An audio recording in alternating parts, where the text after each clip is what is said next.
Welcome to Surrender the Glory podcast.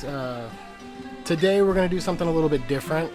Not just a one-on-one, it's going to be a group conversation. I got three awesome dads here, all living a solid Christian life, I would say so from my observation, and we're very like-minded. We all homeschool, we all go to the same church, and we have a ton of kids. So we're basically going to be covering, raising our kids in his, a Christian family, and I guess touching on the dad side of homeschooling. We can't really give you the full scope because we don't teach it to homeschool like our wives do, but we'll cover that too. So Billy's here. Billy did one of our podcasts before, so Billy's back. Yes, thanks for having me. Awesome. And we got Jered here and Mike. You want to introduce yourselves? What's up? I'm Mike. I'm Jered. Nice to be here. Nice introduction. Awesome. So yeah, I think between the four of us, we have 16 kids. Is that right? 15. 15 kids? Oh my goodness. Yeah, 15 kids. Yeah, someone's short one. Yeah. Yeah, we got to play catch up. We lost a few along the way. So yeah, so I think we, and our kids are right around the same ages, so I think we got some pretty good knowledge, pretty good advice, pretty good life experience on that. So I'm sure we can go through and share some stories about that, and then just talk about. So I've been trying to put this podcast together for a couple of months, and ever since you were here last time, we were talking about I wanted to do this, and I think that it kind of culminated at the right time. It took a little bit longer to get us together than we wanted to because life is busy. Like I said, 15 kids and craziness, but we just finished up a 5-week series about Christian parenting at our church. So I think that ended today. So I think coming off of that and talking about that and hearing the message from that, I think it'll lead into a good conversation here. So anybody want to start? Feel free. This is basically what's life like as a parent trying to live, as close as you can to Christ. Think about that. Not everybody jump in at once. Yeah. That's kind of a loaded question. Right? Well, definitely not perfect. I mean, I think as a parent, trying to, guide my kids in the way God wants me to guide them. I think there's a lot of challenges along the way, and I mean, I think at church today, Yancey preached a message just about how oftentimes we love our kids, but it's with strings attached, and that on some level we regardless of whether our kids make mistakes, we have to love them for for who they are because God loves us. And so I mean, I think that message really spoke to me today because as a parent, you just know that your kids, they're going to sin, they're going to mess up, and so I think just having that mindset as a parent is for me has been really, really important. Yeah, I think I've taken that for granted. In my household, my mom's always talked about unconditional love. So me raising our three girls, I feel like I provide that to them, but I don't feel like I explain that to them. Yeah. So, for instance, the other day, Brooklyn did something and she got in trouble. She wasn't listening. It wasn't a real big deal, but it was a pretty serious scenario. It was a parking lot, car moving, not paying attention, and I got onto her, and I got on to her, and I told her, but I didn't, like Yancey was saying, I didn't explain to her that I was upset and at this, not because she did something wrong. I was upset because I love her and I don't want her to get hurt, and she wasn't listening. Yeah. Instead of just being I'm upset because you're not doing what I'm telling you to do. It was no. So I didn't think anything of it. I thought it went fine. She gave me the silent treatment a little bit, and then she talked to her mom. And Jamie told me that Brooklyn thought that when I got on to her, it wasn't anything crazy, but she thought that when I was disciplining her that I hated her. And I was just whoa. Whoa. So to me, that's where it really hit home last week. And that message today was I need to know that I understand that even though I'm disciplining her, that I still love her. but I want her to know that and be like solid in that. I want, because when she said that, like, it really made me step back. I'm like, how can she think I hated her? But in her little mind, she thought because she was getting in trouble that Daddy now hates me. So we sat down, we had a really good conversation, and so I basically told her what Yancey said today. Like, I love you even when you're in trouble or you do something wrong, you're not listening. I still love you, but the Bible tells me that we need discipline, and not only that, I was correcting you because I want you to be safe and I want you to be here, not because you were, So that was a good message today. Yeah, I mean, I think sometimes as parents, it's easy to be reactionary to things. Like someone, does something, says something. Like, yesterday, my third kid, Levi, was on the couch with Abel, who's 3 years old, and just got mad at him and kicked him. And like I grabbed him by the hand. I'm pretty mad. Bring him to the back bedroom, and and he just starts crying and falling apart. And he's like, I'm the only one who does bad things. I'm the only one who does bad things. I'm bad. And I had to at that point I had to take a step back and be like, why does he think this way in this moment? And say, I mean, it was a kind of an opportunity for me to say, no, actually we all do bad things. And part of life and part of learning is understanding that about ourselves, knowing we need grace. And knowing that's we learn from when we admit that we make mistakes, and he kind of eventually we hugged and kind of talked about it a little bit.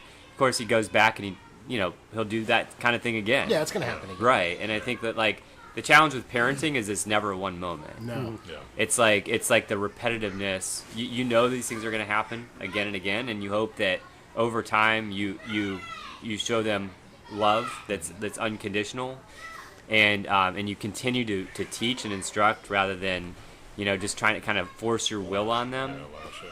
Which again, I think, I mean, sometimes I try to force my will on them, and that happens, and it never really pans out the way I want it to.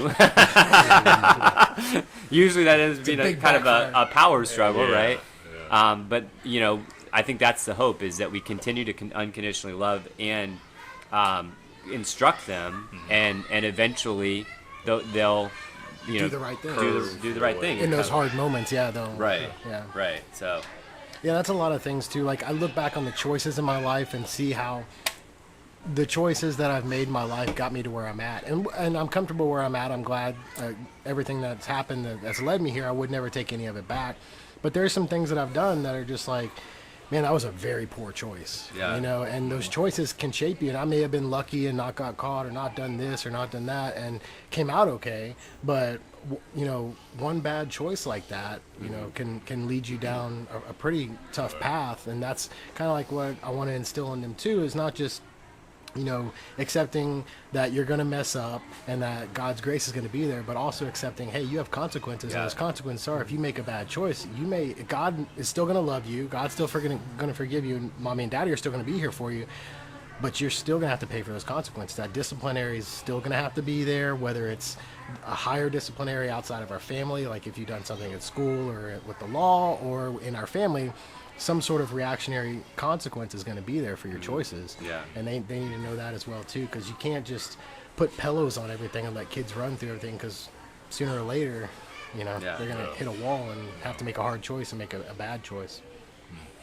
So that's the hard part as a parent, I found, is letting the kids make those choices, to make the mistakes, but in a way that still, as a parent, to allow them to make the mistakes when it's a safe time to make the mistakes. Right. When it's not going to be a severe problem. But that's just a hard balance, I feel like, too. Excuse me. But just learning, I probably struggle most with, I'm good at handing out the consequences. Yeah. And in my head, it's all kind of like you said, it's because I'm protecting you. I want to be there for you. I want to teach you how to be with other people and how you'd want to be treated back. Yep. But then I'm just not good at that side of it, always bringing that out. And that's why I'm blessed that Elizabeth's been able to come in and do that a lot of times, or give me a look or a little nudge or something like, hey, you need to go do something here. Yeah. What do you mean by that? Like, just that, like, after the discipline, like, after getting on to them, like, you know, either one, I start piling on too much, and I'm just continuing, like, I've already made my point, but I'm still just piling those points on, like, here, you know, I'm not going to let it go, or just, like, I need to go let them know that I'm doing this to keep them safe, or to guide them, not as I'm trying to be this dictator, just, you're going to do this, and I'm, just because I say so type of a thing. Yeah. So. I mean, I think it's interesting because I mean, like, I've definitely been in instances where I piled on, and I take a step back and I ask myself, well, why did I pile on?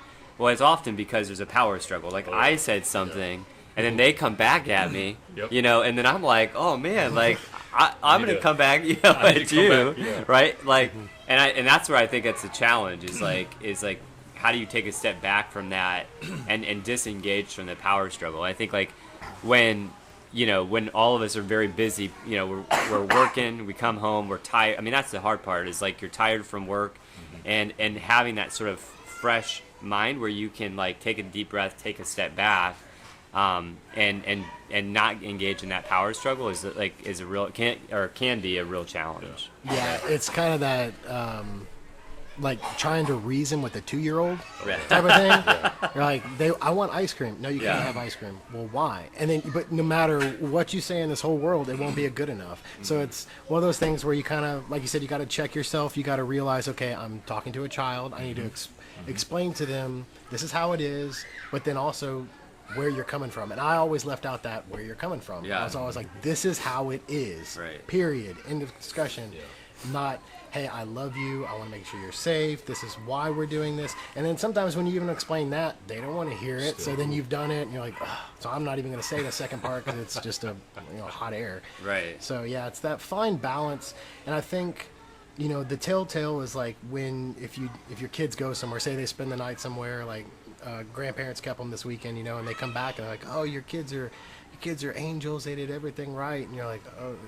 Our kids, what? You know, like, really? Because I know how much sugar you give them first of all, and then like, you know, it's because you gave them everything you wanted, right? Exactly. You know, they got what they wanted. They didn't get a no. There was no there. I was like, I know they're not magically transformed when they walk through your door. It's but you know, I guess is what it is. But it's nice to know that they were on their good behavior, even if they were or weren't getting what they wanted. And, but at the same time, that's work. That just doesn't. That doesn't come. That's work. You know, and you really got to work at that stuff. And man, like. And I think the challenge is, I mean, between all of us, all the different age groups that we have. I mean, each one you have to handle a certain way than the next one. And I've found that through my oldest to. My third one, I may raise my voice with Lila, and it doesn't affect anything. But that's my third one is just like breaking down in tears because Daddy's voice is getting louder and deeper. But yeah, that has been a little challenge, I guess, for me. And then even finding out that maybe me being reactive quickly, a knee jerk, something where someone getting possibly hurt. I think Nora or Farrah was actually walking out the door. Her sisters were letting it go, and it like slammed on her. And that's, of course, she's already hurt. So I heighten my voice. I'm like, oh, how do we not watch? And then later that day, and I get, of course, I get the look from the wife. Like, chill out. But later that day, I see the same thing in Lila. And she blew up on Veda, her younger sister. So it's like, wow, is she just picked that up from me? So they're seeing that. So later that night before bedtime, of course, there were some consequences, but later that night at bedtime, we actually sat down together, and this was all going on with this parenting sermon at church. So taking some of those tools and trying to go back to her and speak with her on a different level and just really go back to me and what I did wrong in that moment, and then kind of relaying that up to what she did. So that was a good learning moment for me. Really shine some light on that situation for me. So yeah, it's funny how that works because like the girls will go upstairs and play, and Jamie and I'll be downstairs either cleaning up or doing whatever. We'll have them upstairs, and I'll hear Brooklyn, and I swear it's Jamie upstairs. Yeah. If y'all don't clean that mess up, I'm like, and I'm looking over at Jamie, and I was like, man, she's the mother of the three, you know. She thinks she needs to get over there. She needs to mother them. Who Brooklyn? Yeah, Brooklyn, because she's the oldest, you know. Right, Like, right. I'm Leading 8, the you know. pack. I'm gonna show y'all how it's done, and then y'all are gonna do like, and it's just like a mini Jamie upstairs, and it's funny, but at the same time, like, I have to tell her, I was like, baby, thanks for doing that. They do need to clean up. They were told they need to clean up, but and you just need to be a kid. Yeah. You don't if they're not doing that, come tell me. I'll take care of it. You don't need to be the authority. Just be a kid. You know, do what we asked. If you're done cleaning, go play, read a book, whatever you want to do. But you know, she I think. I don't want her to get a taste of that power. I think she's already tasted it. 'Cause she's like, like a little bit of authority. But it's just interesting to see how quickly they pick that up. How quickly, like how, you know, like you were saying too, like with Sadie, man, I could yell at her at the top of my lungs. She's going to look at me like, whatever, you know. But if I even slightly raise my voice at Brooklyn, I'm going to get a totally different reaction. And same with Avery, our middle child, you know. There is no, like, special, like, special pill to raise a kid. Chopper's coming for us. Because they're all so different, and that's the thing is like when there's like you're saying, if you're going to blow up, if I were to blow up at Sadie, she wouldn't care. Yeah. You know, she'd be fine in 2 minutes. But if I blow up at Brooklyn, it's probably going to ruin the rest of her day. Yeah. So and that's the thing is like when something happens, not only do you have to assess the situation, what happened, then you got to assess, okay, which child am I dealing with? Yep. How do I need to do this to where we get the most effectiveness out of it, to where she's not going to be destroyed by it, but she's going to learn from it and know that it's coming from a place of love and a place of, like, you know, because like you're saying, okay, if, you know, Paul or Elam kicked one of their friends in the face, that friend's probably never going to want to play with them again. Right. That's what we tell the girls. They punch and bite each other all the time. Like, do you do that to your friends? No. Why? Well, they wouldn't play with me. Well, yeah, they're built in. These girls have to play with you because they live here, but friends, you can't do that stuff. And if you go out in the real world doing that stuff, no one's going to want to be around you. You know, so you got to show them that, you know, their actions definitely have consequences, and some are bigger than others. So definitely. So to that point, one of the things we've picked up from, I think it was from my sister, was, and we started kind of implementing this, like, you don't get to go play with your friends until you start getting along with your siblings, because your friends, unfortunately, they're going to come and go. That's just life. Yeah. But your siblings are your forever friends that God has given you, that He's blessed you with. Yeah, and so, and that's just what makes it harder, though, is they spend so much more time together. Yeah. Like, the more time you spend with people or the same person, the harder it is. That's true. But sometimes we go to that well of, you don't get to go play with your friends today until we start seeing this change with you and your siblings. That's a good punishment. Yeah. That was very good. So we just did something maybe interesting. Maybe we'll see how it goes. But we put 4 beds in one room. Oh, yeah? And they're not even bunk beds, so it's it's just like a bedroom. It's like a Royal Rumble. It's literally a bedroom. And you know, we used to have so the oldest who's 8, our oldest who's 8, and by the way, they're all boys. So our oldest who's 8 and our youngest who's 3 shared a room, and then our we call them double trouble. It's our 2 middle kids. Our second, who is 6. And our third, who's 5, and they shared a room, and they've been begging to all share a room. So we put all the beds in one room, and, you know, of course, like, it's Royal Rumble in there, and you know, they've got, like, you know, they play these volleyball games where they have, like, this ball that they hit across the beds, and but, you know, I think, you know, we'd kind of gone back and forth about, like, should we, you know, as they get older, should they have their own room? And we were talking to some close friends of ours, and, you know, I think, you know, sometimes we have to take a step back and ask, like, we have these different values, and sometimes those values come from the society, and so it's like, why do we always promote our kids maybe having their own space or own room? Well, because we are a very individualized society, right?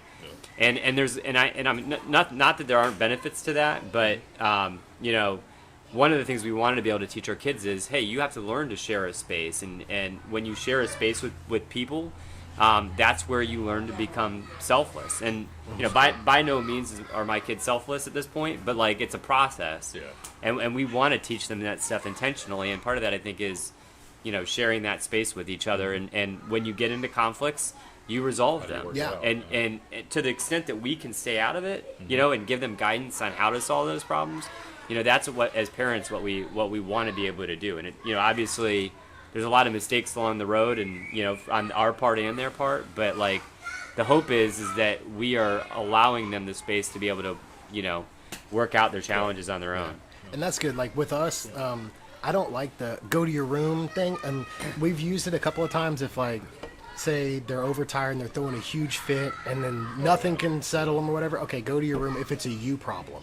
And then when you're done and you're ready to come out, you come out. Yeah. But if it's like they're fighting, I don't want them to separate. I want them to sit there, you hug each other, you talk it out, you work it out, and you go back in and keep playing. Same thing. You got to resolve that conflict, not just go to your room and forget about it like it never happened, come out 10 minutes later and be like, we're good. Right. No, you need to settle this right now, because if you get into that mindset, if I can just walk away from this problem and it'll disappear, you're gonna have a hard life, because people hold grudges, and it's just the way it is, and you're gonna get down some bridges, you're gonna burn them and think that they're not burnt and try to go back across them, and it's not gonna happen. That's a valuable skill that I think is eroding, is the ability to have those arguments, have those discussions, work it out, and just know that you don't always have to agree on everything to get along. Yeah, That's very true. Yeah, because no one's gonna agree with anybody 100% of the time on anything, so. Yeah, you need to be able to communicate mainly, and then secondly, humble yourself enough to admit when you're wrong. Because when you're wrong, you're wrong. And that's why I tell my girls, if I'm wrong, I'll tell you right up, I'm wrong. Daddy did that wrong. Daddy shouldn't have done that. And sometimes it's hard to do that because you're like, oh man, I was really wrong in that case. But you got to. And then, like today at church, Aaron was asking us to pray for our kids. And I started praying, but they were saying, pray for your kids for what you want for your kids. And I started thinking about it, and the first thing that really came to my mind, I was asking God to make me more like Christ that way, and not make my kids more like Christ, which I would love, but to make me more like Christ and my kids susceptible enough to see it in me that they would want that. Because I think as the leader of the family, if I'm not doing my part, no matter how much I ask God to make them more like Christ, they're not going to end up that road unless I'm down that road. And I think a lot of that is having to reflect on ourselves and our actions, and then our own temperaments, and then the way we handle those situations, and giving grace in those situations that they see, okay, that's how I should handle that. Instead of me just blowing up on it and be like, that's the way it is, and then walking away or go to your room. So that's awesome. So question for you guys. This is a little bit different topic. What are your all's thoughts on technology use with your kids, and just in terms of, how do you approach that as parents? Because when I think about our house, like we try to regulate that, but you're talking about Jered, you kind of brought up the in our society today, people not really talking together and resolving problems, and you have different perspectives, and you have to be okay with that. How do you deal with that, right?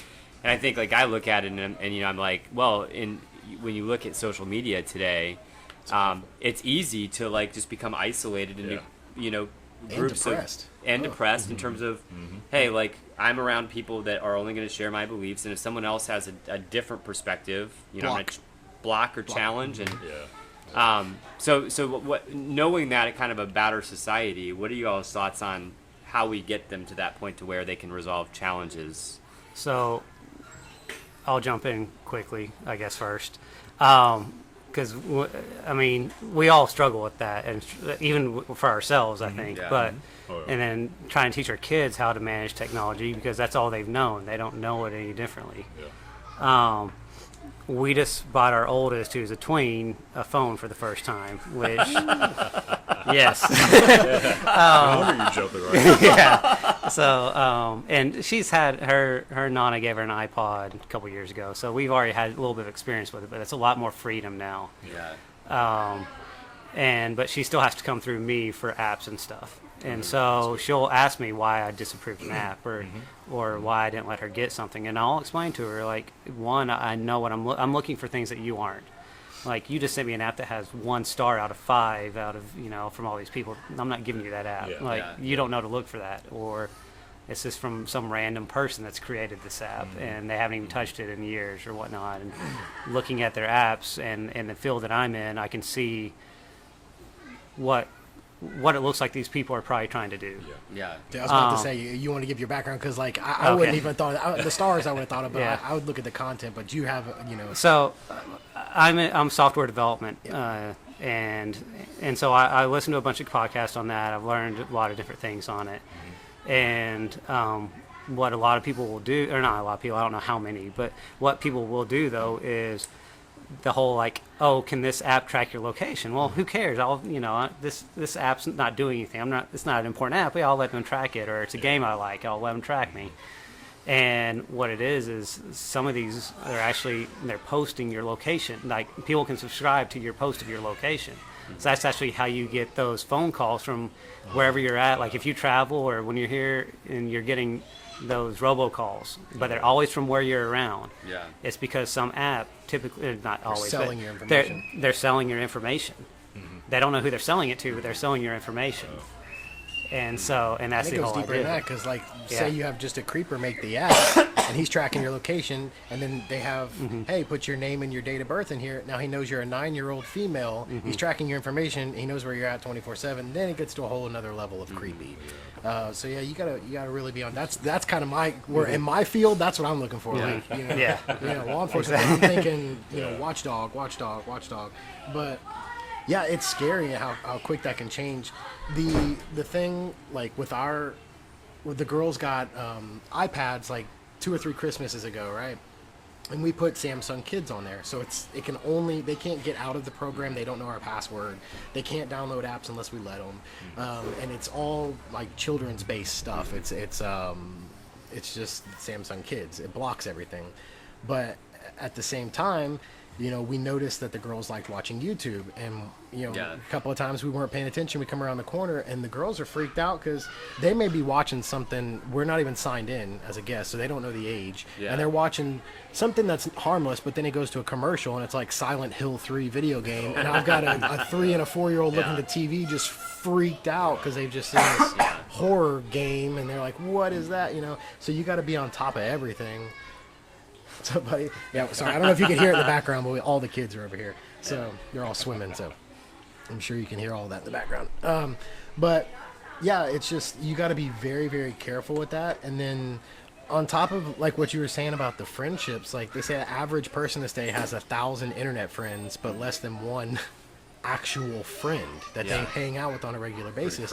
And I think the stigma with homeschool is that like, so that's kind of what I wanted to get into too. I think this is a good transition for that. Like, when you talk to people about homeschool, the first thing people think is, "Oh, so your kid never leaves the house." The pill kid. Yeah, in the closet. exactly. You're stuck in the closet, right? So, to give you kind of like a rundown of what our kids go through, I mean, I don't know who can do it best. Let's say they do a homeschool co-op, so they go to school 2 days a week. Y'all can chime in anytime you want. 2 days a week, and they do all their subjects, recess, and all that stuff at school. I think there's 36 families now. It's about right. 70 something kids, right? So the kids are in classrooms from like 8 to 12 kids per classroom, sometimes smaller. And they are rotating classrooms, going through different teachers. We got peewees all the way up to, I think we're moving into high school now because we got a couple of high school kids. So these kids are getting a lot of social interaction, even with the homeschooling that we're doing. And then the school at home, we do literature and math. So everything at home is just literature, math. Everything else is done at school, science and all that stuff. So they're not sheltered, and but every single person that I mention homeschool to, they're like, oh, your kids are going to be socially awkward. I'm like, man, my kid's probably got more friends than the regular kid that goes to school. I mean, there's 15 kids over here playing right now. They all know each other. They love each other. They play all the time. But not just that, then you got extracurriculars, karate, soccer, ballet, drama, and the kids are not socially awkward. So it's kind of wanted to break that stigma on it. And if y'all want to speak about anything, I guess we'll transition into homeschool now if y'all want to talk about that. For us, our kids get awkward in places, but I think that's just our kids are just be awkward. I mean, I was awkward, and I was in public school at times. So, but yeah, I actually, growing up, the kid living next to me, he was homeschooled and kind of had that stigma, and don't know how true it was or not, but but still has that stigma to the point of the way things work. But I mean, he got out and did things. But here we are more intentional about, one, it's a big co-op. Two, and then we do a lot of the extracurricular activities. And at one point, we're the family that was like, oh, we weren't going to do that with our kids. We weren't going to be running all over the place. Oh, yeah. 'Cause it's a lot. It's a lot of work. People don't understand. Yeah. And and I think we get to sit down as a family now like twice a week for dinner. So, yeah, it's just they get plenty of interaction, I think, with other kids. And yeah, and like if anyone really wants to attest, I mean, you could talk to our wives. Oh my goodness, like we can probably go around the table. So your wife, what's her role? She is, I believe, the director of something like. She's one of the three main directors. She's one of the three main. Yeah, so there's one main director, and then there's two directors directly under her, and she's one of the two under the main director. Miriam is. Put me on the spot. I'm putting you on the spot. I know she just switched over Is she science teacher? She was. science. Is she still? She's still. I thought she was doing science I now. think she's doing science. Is it science? Call I her thought she was over. doing. Yeah. Oh, she's gonna get you. Oh, she's gonna get me. She's gonna get No. you. Yeah. See, I'm safe. Elizabeth's not going to listen. So what's Lauren doing? Lauren's a science teacher. So Okay. one of the interesting things about how they do curriculum at Mosaic is that the teachers take on a different kind of area of Role, yeah. subject. So, 1 year is physics and science, and then chemistry, and then Rotating 4-year biology, right? So I think she's doing. Last year, I want to say she did chemistry. I think they might be doing physics this year. I think it's physics. Yeah. So that's her role. Yeah. It all has to do with the time period because they're rotating. It's a rotating 4 year. Yeah. Every 4 4 years of a years, time yeah. period Right. of each time period. Yeah. So Right. everything within it relates to that time period, like the art that they do, because they do art there. They do. They do a lot in the science and experiments they do are Yeah. related to that time period. And it's a biblically based school, Yes. so they're also doing different time periods of the Bible as well. So they're learning that as well. And like Jamie does history and literature LG3, so basically going in third grade. So yeah, and it's crazy because getting into homeschool, I thought, it wouldn't be that much work, but these ladies, oh my goodness, they don't get enough credit. They put in hours upon hours of home time, school time, and everything else, just to get the curriculum ready for their kids. And I mean, the beauty of it is that they, we're preparing our own children's, or she is preparing our children's basically schooling. So she's caring for the other kids in the class as much as she would care for my child. And I know every other parent in there and teacher in there is doing the same thing. They're putting their best forward because they know that this is also their children's education, and everyone here values their child's education. That's why we're doing this, is to basically have a hold on what our children are being taught, and not to go against. I mean, we live in a really good school district, not to go against the school district. And homeschooling, just because we say we homeschool, does not mean that we bash regular school normies, whatever you want to call them, regular schools. But we do it just because we want to completely control our children's education and know what they're being taught, and it be biblically based. I mean, so I can speak. So I work in a school system. I've worked in the school system since 2006. Public schools. I work in a charter school now. I'm an administrator. And I think for me, I love the work I do at schools. And I think as teachers, we have really hardworking teachers. And there's a reality in schools that, for most of the day, kids in schools are going to sit in a seat for 6 to 7 hours a day. And I think when I thought about what I wanted personally for my family, I wanted my boys to be able to play a lot together and build relationships with each other. And I also think, just given the nature of schools and all the things that teachers have to do, that they're trying to account for so many different students who need so many different things that it just takes longer. Mm-hmm. And one of the things I think that's really impressive, I was speaking to my wife, and I think a lot of the women at Mosaic, is that, in the time span of 6 hours or 7 hours of a student sitting in school, in a lot of ways they can do in a couple hours that's very focused for that student. And so I think, speaking, Travis, to, what you said about, and Jered, what our wives put into this. I think every day they have to try and think about, you have kids at different levels, like very different reading levels, and they're differentiating for every single kid. They have to have a different plan, and that's just a tremendous amount of work to figure out how do you manage it. But I think for me, we've just believed that the benefits of that have really outweighed the cost, because they get to be active and play with each other. In the fall, they're outside more often than they're inside, because we live in Houston, and in summer it's ridiculously hot. So, but I think it also gives us like some luxuries, because we can do schooling at the times that we want. So in the summertime, when it gets hot, we can change our schedule so that they're going to be doing more intensive schooling in the summertime, because that's the lifestyles we've chosen. Mm-hmm. So I think for me, that's been the real upside to our decision as a family to do homeschool. Yeah, I was never sold on homeschool until we went to Oklahoma, and we have some family members up there, and we had a family member who was kind of struggling with school, CD average, kind of fading into the school district, not really standing out, and that family member was lucky enough to get put into a private school. Class size went from 32 to 8. Mm-hmm. Made a 1,600 on his SAT his senior year, got a full ride scholarship. So it's like the difference in attention to student detail, and this isn't a homeschool, this is a private school. So it's, to me, what sold me on it was the smaller classes, to where the teachers can focus more on the students, and students can get more out of it. And the shorter classes, like you were saying, like you're not just sitting in the same desk all day long. Really sold me on it. And so when Jamie, when we saw that and we saw him get a full ride, I was like, dang, man, and that's only 2 years. I was like, there's something to this. And we started looking into the smaller classes, and we moved into a good school district, because Jamie used to work for the school district here. And that's kind of one of the reasons we bought a house here. I was like, we bought a house here to go to the school, and now you're telling me we're going to homeschool. Yeah. But it is one of those things that you can't really argue with. Like the less people there are on the class, the more attention they're going to get per student. Mm-hmm. And it definitely helps out. It's helped out in Brooklyn's reading. Her reading is off the charts. It's awesome. And I'm just, I couldn't say enough about it. And the other thing that sells us on it is that we get out of school 2 weeks earlier and go 2 weeks later. And when we go on vacation, it saves me a ton of money. Those are off-season rental times. So right. That's good too.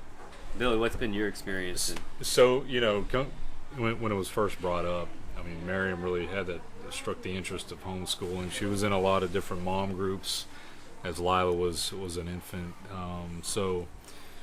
Really our biggest thing, and I was all, public school. I was public school. She was too.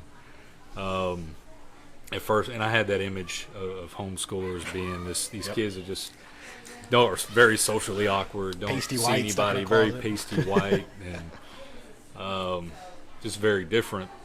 So, but when we came across this group, we thought it was great. It was a lot of families that we had already had connections with, and it allowed us as families to really get to know one another first.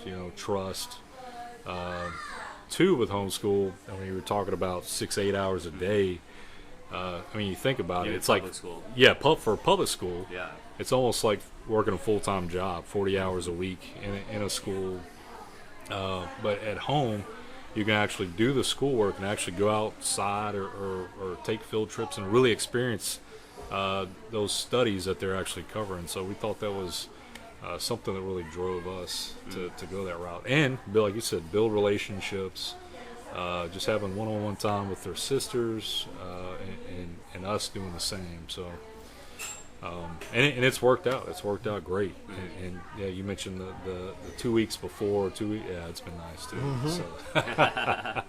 It's easier just to take off in the middle of the school year. We can go and do whatever. Yep. You miss a week of co-op, you've missed 2 days. And you can usually recover pretty easily from absolutely. that. I think the only challenge that we, and I'm sure you guys do too, is, and this is all credit to Miriam, not me, that having all these different ages, you're having to do different types of curriculum with each. So it's just like teaching 4 times in one day, and then just having one set of age kids, I guess. But yeah, all credit to the wives. They do. Oh yeah, they do and a just great separating the job. kids, because I mean, when you teach them at home, you kind of got to teach them one-on-one Yeah. until they get old Yeah. enough to do their math or their literature, like Brooklyn's Yeah. getting there. So you got to separate Brooklyn and Jamie, and then you got a 3-year-old and a 4-year-old running around screaming their heads off while you're trying to get work done. And then so yeah, it's Yeah. it's a lot of patience. I'd say a ton of It is. patience. So I guess we had the unique experience going into homeschooling of my sister, who is older. I won't say how much, but she's older than me.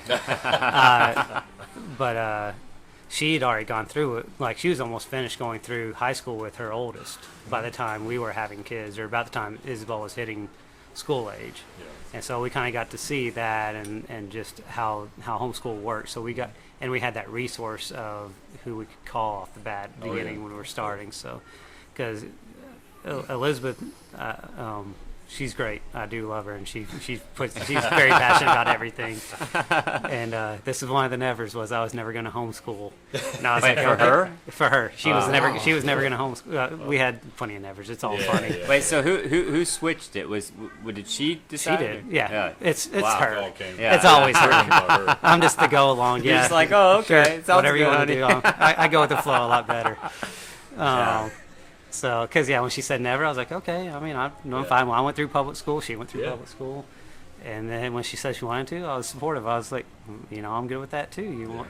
I wasn't worried about it. Yeah. So, I don't know if you guys get this question, but this is the one question I get is, well, how long are you going to do this for? Yes. How, Yeah, how long all- are the kids all the are they time. going to go through junior high or is it high school or how long are you going to do it for? Yeah. I don't know. It may work out where they go all the way through it. We've made some friends that the more we dove into homeschooling and we come across people that have done it and they're very successful and they do Yeah. well and they're not socially awkward, but they were able to do things in high school that they were already, I think, working on college credits and things of that sort. So I don't know how long it's going to be. It just really depends on how well they interact with it. So Well, and I think for me, I'm definitely not of the perspective that homeschool is the end all be all. Like, I think it's worked for our family, and I feel really blessed to have the relationships as a family that we have through homeschool and the opportunities we've been able to have. And for some of our kids, Lauren and I talk about, hey, like this kid may be better off in a public school where there are there are in some ways more opportunities than I think a homeschool co-op in some cases can provide. And so I think for us it's an ongoing conversation. It's not like we are devoutly about homeschool. Yeah. We're the same way. Homeschool is a means to an end, and we weigh that every year and determine if that's what's the most appropriate step for our family as a whole, and for the kids that we for our kids.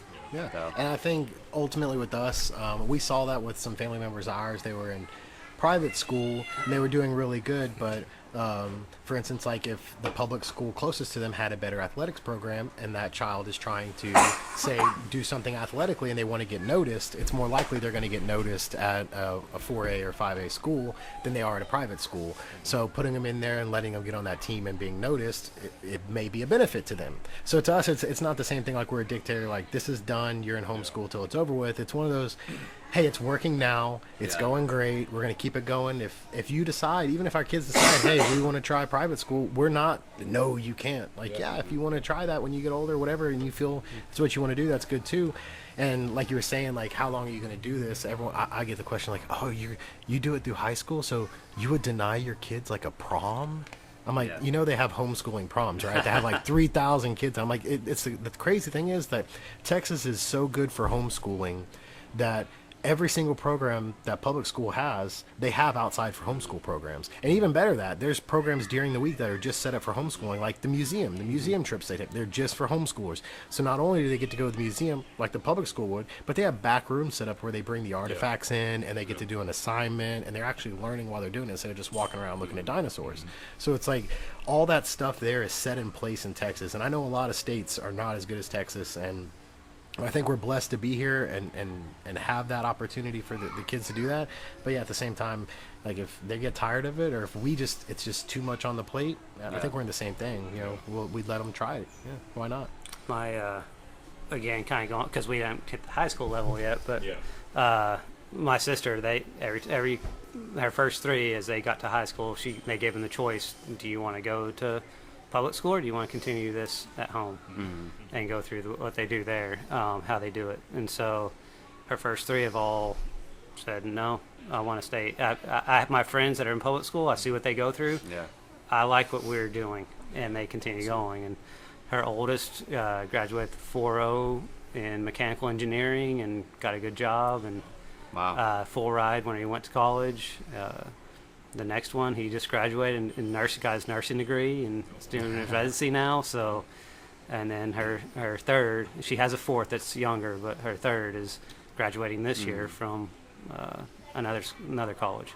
So, Yeah, I think one of the things I was going to mention about just reasons that we've chosen to homeschool is, being a part of the public school system. I'm a part of often the pressure that exists in state testing, and seeing kind of how that plays out in public schools. I think one of the things I wanted for my kids was to be able to be curious and not have to feel like their whole education is dependent or contingent on a number, especially at a young age. And I think at the end of the day, any test they want you to know specific facts.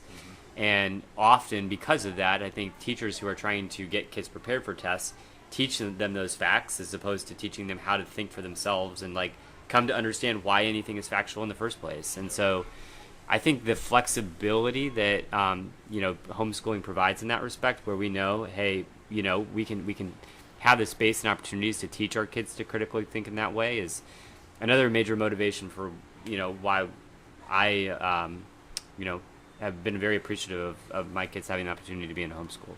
So. Yeah, so let me back up. So Miriam is a writer. Oh, okay. did you text her? Or teaching writing. All right, so You text her or what? You want to talk to her? I don't know why I was saying along the lines of literature, but yeah, last year she was science. So Yeah. this year she went to writing. She's like a Renaissance woman.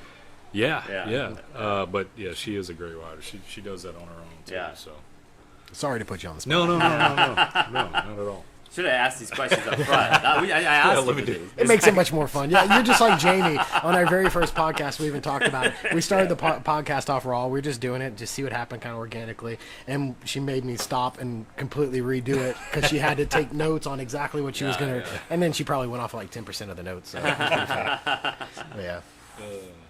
I'm not a big prepare first type of when going into these things. Yeah. I never would have known that. Yeah. I just wing it. Whatever happens, happens. Yeah. So, but Yeah, awesome. I know a lot of the moms, they pull double duties while at co-op. Yeah. They help out each other if someone needs to take off, or I know Elizabeth's had to teach classes, and she's teaching classes again this year just because of the numbers worked out that way. They need teachers because of how many students they have. And so that beyond just their individual typical primary role, they all put in so much more into that. They do. Well, it doesn't help too that we vacation together every now and again. So when we go to Disney, that's 2 moms now. It's 2 teachers that are gone, and then there's going to be another teacher that's going to be gone that week. So 3 teachers gone that week, and Or somebody gets sick. So, yep. Everybody's Yeah, got the to kid's not just sick now. The mom is sick because she's got to stay home. Yeah, you can't just call a number and get a substitute to jump in real quick. So they put a lot of work in, and it shows, and it shows in our kids' educations and the values that they have, and I'm super appreciative towards it, and I know that even if it goes away, we'll always have a hand in our kids' education. I don't think I would step back. Even if we went to public school, I'm sure PTA and everything else, I'm sure we'd probably be involved in too, just to be involved, because you want the best for your kids no matter what. Definitely. It's like when we play soccer, I'd like to coach because I want to, if we're All doing in. something, you want to be all in. You don't just. I'm not that kind of dad that likes to sit on the sidelines. So yeah, even when it comes to education, I think that's awesome. Yeah, and I just like to say I do look up to all three of y'all. I think, I mean, y'all's kids are awesome. They're super well behaved. Yeah, y'all may not think so, but I see it. It's just like, you know, I tell Jamie all the time, you know, when our girls, when they play together, my three, they're always kind of, they have fun, but they bicker and they fight and everything. Because, you know, and then you bring the Gaskey girls over, and it's just like quiet as a mouse, or they just play, and it's the fact that they all, even though they're different ages and stuff, and some of them are close to similar, but they just play so well together, and they're so well behaved, and you know, it's awesome. Even when the boys come over, like they haven't fought. I mean, they haven't even bothered us. We've been out here in the garage for an hour, and they come to see what we're doing, but they haven't bothered. It's amazing, you know, and because they know, hey, you know, don't come out here. And they haven't. They're actually listening, so it's really cool, you know. But yeah, plus the moms are over there making sure everything's taken care of. There's the one they fear, anyways. They don't really fear us. I don't think. So, yeah, anybody got anything? No, No I life love this stuff? group of guys. Any praises? We've kind of gotten to know each other, I think, through the co-op. Like, Yeah. we've met mainly through the co-op Yep. and have developed a relationship, and it's been pretty cool, and it's great. Yeah, if it wasn't for homeschooling, we wouldn't be sitting here right now. Probably Yeah, not. we wouldn't Yeah. really know each other. That's awesome. Yeah. Yeah, so it's not just bonding our kids' friendships; it's also making ours. You know? Yeah, we'll get together, just the couples, and Yeah. do game nights and Yeah. stuff like that, and it's been a good experience, I think, for everybody. Yeah, it's definitely, you know, a village. You know, Every so- once in a while, we can keep the women from talking about the homeschool when we're out just having fun. But Well, after That's the it women's off, boy. retreat yesterday, I heard that Case is trying to put together a Mosaic's dads Oh, yeah. meetup. Oh, so, yeah? Yeah, so we're gonna Oh, get okay. at least once a month. We're gonna get a dad's night out. So Nice. Yeah, Okay. Okay. Case is doing that? yeah, Case is All trying to right. reach Wow. out. All right. So yeah, I'm excited about Yeah. that. That'd be good. Yeah.